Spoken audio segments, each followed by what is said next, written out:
Hey everyone, and welcome back to my channel. The Supreme star turned solo artist, born this week on March 26th, blew fans away with her 1977 concert. Here's a look back at the spectacle. Born in Chicago, she could hardly be considered a happening time. The freezing cold and snowy skies usually keep Chicagoans in their homes, hunkering down until St. Patrick's Day. But when Diana Ross comes to town, suddenly the month heats up. In January 1977, the acclaimed singer and actress, born this week in March 26, 1944, took to the stage of the Aria Crown Theatre of McCormick Place to dazzle her audience with a 90-minute musical review, proving that she was the queen of entertainment. At the time of the concert, Ross had been a solo act for 7 years following her exit from the Supremes. In addition to the number of hit albums, she proved to critics that she could hold her own as an actress, scoring an Oscar nomination for Lady Sings the Blues and fan adulation for Mahogany. So it's no surprise that both critics and fans expected a flashy show, and an evening with Diana Ross did not disappoint. It featured an impressive production, a 32-piece orchestra, 3 backup singers, a trio of mimes, assorted scaffolding and ladders to hold all these bodies, a battery of light stanchions, 173,000 watts of power for the light and audio equipment, a trunk full of costumes, a cadre of plainclothes security guards, and enough producers, personal managers, agents, talent representatives, and publicists to start up a new World's Fair.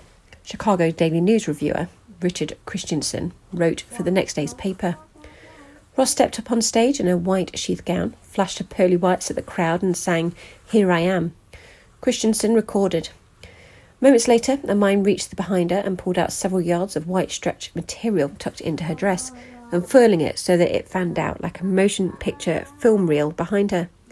During the first act, the entertainer, now wearing a slinky sequins and silk red pants outfit, pulled several fans on stage for a disco party as she sang "Love Hangover" from her latest album, the reviewer wrote.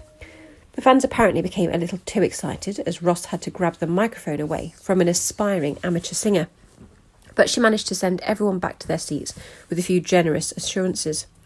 Ross closed out the first act with a razzle-dazzle routine that included fast costume changes and favourite pop songs from legendary black entertainers including Josephine Baker, Bessie Smith and Billie Holiday, whom Ross had portrayed in Lady Sings the Blues. The routine proved Ross to be the heiress apparent of these memorable singers. In the second half of the show, the singer returned to her roots, singing those oldies but goodies that made her a star, such as Baby Love and Stop in the Name of Love, followed by a medley from the musical, a chorus line, which was dedicated to the many talented black artists, Langston Hughes and Duke Ellington to name a few, that inspired her to strike out her own as a singer.